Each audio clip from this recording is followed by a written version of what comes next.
Aujourd'hui est un grand jour pour l'institution que nous avons l'honneur de diriger, parce qu'elle est à la croisée des chemins à partir d'actions concrètes qui ont été engagées afin de l'orienter de façon irréversible dans la voie de la rationalité et de l'efficacité. Dans cet ordre d'idées et avec l'appui du Programme alimentaire mondial, un cadre légal a été élaboré, permettant ainsi de réorganiser l'institution et de la doter des instruments légaux dont elle a besoin pour exercer ses différentes attributions et remplir valablement la mission qui lui incombe. De plus, un groupe multisectoriel de travail a été constitué et est à pied d'œuvre dans l'élaboration d'un document de politique qui répond aux réalités et aux contingences culturelles de notre peuple. Aujourd'hui, le rôle de la nutrition dans le processus d'apprentissage de l'enfant est clairement établi et nous sommes profondément troublés de ne pouvoir répondre, faute de moyens appropriés, aux besoins de l'ensemble des enfants de notre système éducatif. C'est pourquoi nous nous réjouissons de l'ampleur de la cérémonie du jour et profitons de l'heureuse opportunité qu'est la signature de cet accord pour adresser nos plus vifs remerciements au gouvernement de la République, au Programme alimentaire mondial, partenaire indéfectible, et à tous les autres partenaires qui, d'une manière ou d'une autre, contribuent à faire de l'alimentation scolaire une réalité en Haïti. Nous souhaitons pouvoir continuer à mobiliser les ressources disponibles afin de parvenir à doter le pays d'un programme national cohérent et autonome à l'horizon de 2030. Notre vœu le plus cher, qui est devenu notre devise, les enfants d'abord. Ils sont l'avenir de notre pays et ils sont nos enfants. Nous réaffirmons donc notre engagement ferme et notre totale disponibilité pour la concrétisation de ce rêve, cher au Président de la République, son Excellence Michel Joseph Martelly, et au Premier ministre, son Excellence Laurent Salvador Lamotte. Puissent les forces divines continuer à nous assister dans l'accomplissement de notre mission noble. Que Dieu nous bénisse tous et qu'il veille sur notre cher Haïti. Haïti est membre du conseil d'administration du Programme alimentaire mondial globalement et que Haïti vient d'être reconfirmé comme membre jusqu'à fin 2014. Donc c'est encore plus important pour nous ce jour d'aujourd'hui pour la signature de cet accord. Et je tiens aussi à souligner que c'est un accord pour la mise en œuvre d'un programme pour fournir jusqu'à 1,5 million d'élèves avec des repas chauds chaque jour d'école. Et je crois qu'il n'y a pas besoin de beaucoup de mots pour expliquer l'importance pour les familles, surtout dans des circonstances comme l'actuelle, comme la première partie de 2013, durant laquelle on sait déjà qu'il y aura un grand nombre de familles qui se trouvent dans une situation plus difficile que d'habitude à cause de la sécheresse, des Isaac et des Sandy.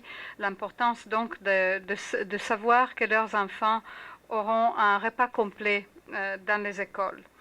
L'objectif de cet accord est celui vraiment d'arriver à construire un système de cantines scolaires haïtien à 100%. Haïtiens dans la gestion, haïtiens dans les ressources financières, haïtiens aussi dans les produits alimentaires qui sont utilisés dans les cantines scolaires. Donc l'objectif est celui de consolider le partenariat entre un organisme multilatéral comme le Programme alimentaire mondial, à travers lequel il y a l'appui de beaucoup de donateurs, et un organisme comme le Programme national des cantines scolaires du ministère de l'Éducation, à travers une collaboration très importante même au niveau interministériel. Il y a en fait 8 ministères qui sont impliqués dans la mise en œuvre de cet accord. Il y a le ministère de l'Éducation, bien sûr, le ministère de l'Agriculture, le ministère pour la promotion de la paysannerie, le ministère de l'Action sociale, le ministère du Plan, le ministère des Finances, le ministère de l'Environnement. c'est toutes les actions qui interviennent dans le système des cantines scolaires. Les cantines scolaires seront aussi quelque chose de très décentralisé, de très présent au niveau communal, au niveau départemental. Il y aura beaucoup de participation des familles des élèves qui sont réunis en comité et qui sont eux qui seront appelés à déterminer finalement si oui, les repas ont été bien faits, si oui, les ressources ont été bien gérées.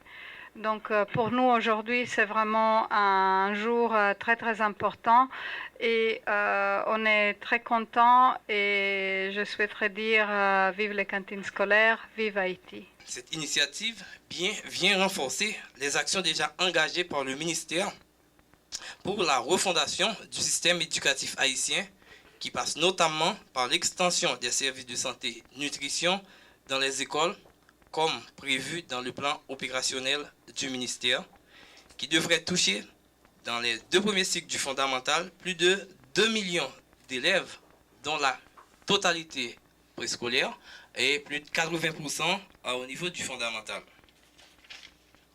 Et compte tenu des ressources limitées de l'État, la stratégie pour y parvenir passe par une approche partenariale retrouvée ici dans ce tandem PAM gouvernement haïtien au bénéfice de nos enfants.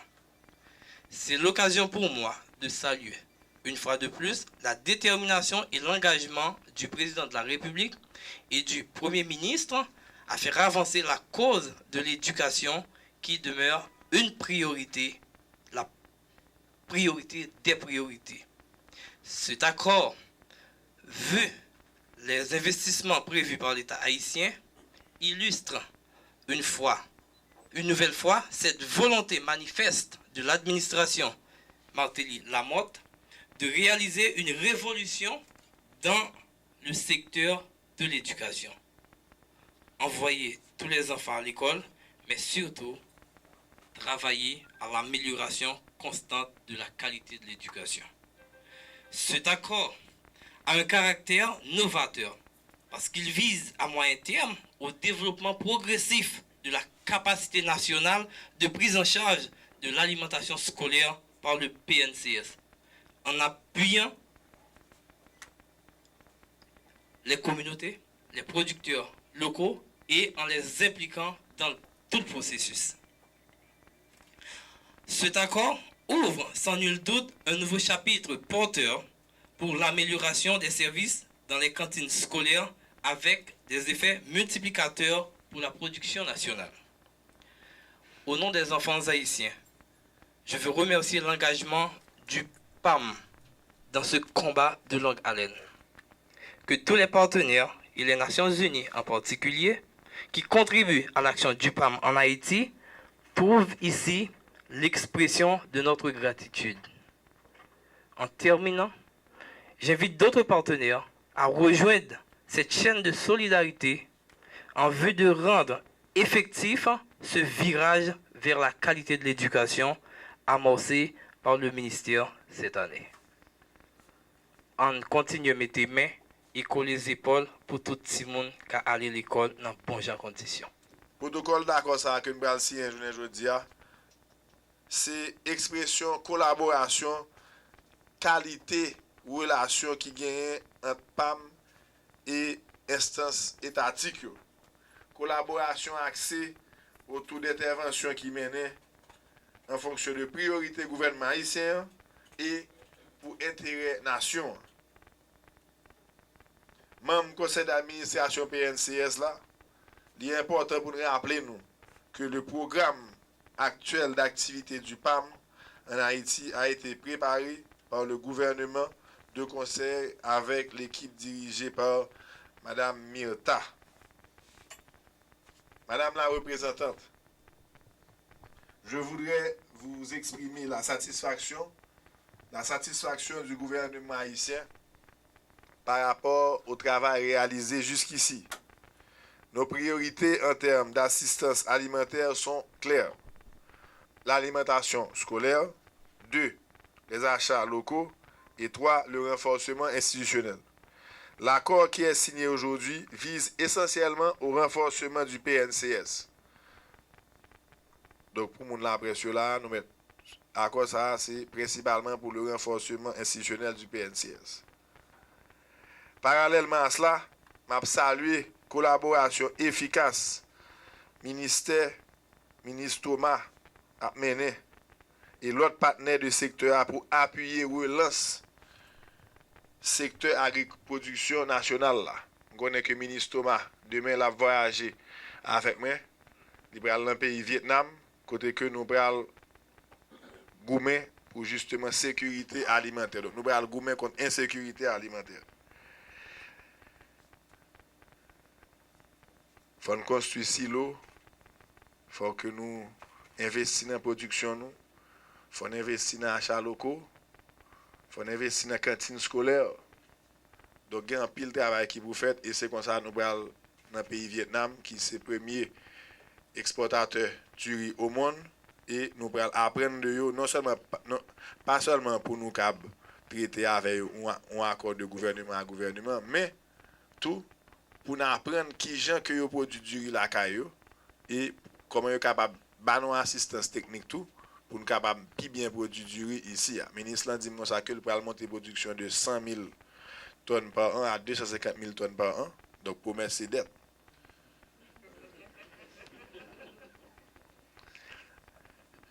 En plus de cette importante contribution au renforcement institutionnel du PNCS, je vous demanderai de poursuivre vos efforts autour des deux axes suivants. 1. Le soutien à la production agricole en privilégiant les achats locaux dans sa stratégie globale d'approvisionnement. Le gouvernement, de concert avec la présidence, souhaite que la plupart des produits locaux dans les stocks de sécurité alimentaire du PAM atteignent le seuil d'au moins 30%. 2. L'appui au gouvernement dans le développement de certaines filières prioritaires en appui au programme des cantines scolaires et en favorisant l'achat et la distribution de produits clés comme le lait, les fruits, légumes, etc.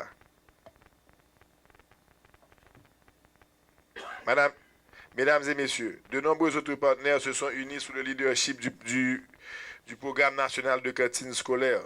Et sans pouvoir les citer tous, j'aimerais saluer la présence des représentants de la Banque mondiale, du Brésil, du Canada, de l'USAID, UNASUR, Espagne. C'était pas écrit là, mais j'ai ajouté quand même. Donc sans oublier, voilà, le Canada et la France, tous les amis d'Haïti, les partenaires d'Haïti, je vous remercie. Je vous remercie tous, car sans votre engagement quotidien aux côtés du gouvernement haïtien, les avancées de ces derniers mois n'auraient pas été possibles. J'aimerais enfin terminer en annonçant que le gouvernement tient à démontrer sa volonté de prendre les mesures appropriées visant à accompagner l'évolution du PNCS sur le long terme et à gérer de manière souveraine la question de la sécurité alimentaire et de l'alimentation scolaire. Je vous invite donc tous à poursuivre cette collaboration afin d'œuvrer en faveur d'une autonomisation et d'un renforcement durable et absolu du PNCS. Vive Haïti, vive le PNCS et vive nos enfants.